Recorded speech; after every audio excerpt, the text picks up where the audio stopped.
Bwana, taarifa ambayo nimeipata asubuhi hii ni kuhusiana na ukweli ni kwamba ndinga ni used lakini ni kali. Ndinga ni used lakini ni kali. Sasa chuma cha Mjerumani niseme tu kwamba ndinga ni kali lakini used.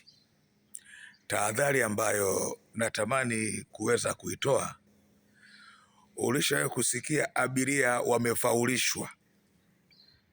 Abiria waliokuwa wakienda Mwanza wamefaulishwa Dodoma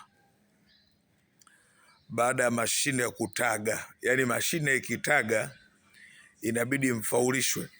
Kwa hiyo tahadhari ni kwamba na liweka mapema ili kwamba elewa neno kufaulishwa. Kwa ipo siku tutakuja kujua wachezaji wamefaulishwa kwenye Costa kwa sababu ya ndinga kutaga.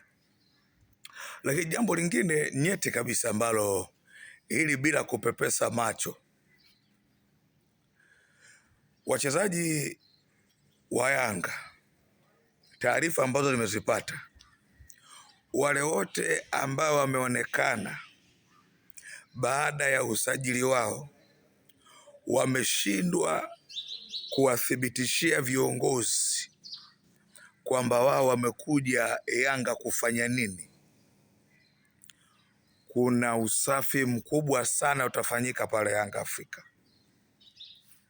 Kuna usafi mkubwa sana utafanyika pale Yanga Afrika kwa wachezaji wazawa na kwa wachezaji wa kigeni. Taarifa ni kwamba management wako wachezaji haiwaelewi, ila inawalipa mishahara. Kwa inasemekana licha ya kupewa nafasi lakini bado anashindwa kuperform. Kwa dirisha kubwa hii, nawaambia za uhakika, labda uwake kwenye mechi 5 hizi. Hii ni uhakika.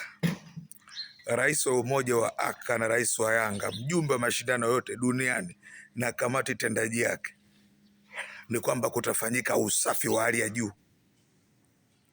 Kazi kwenu ni kujituma kwenye mechi ambazo zimesalia. Sitaki lawama.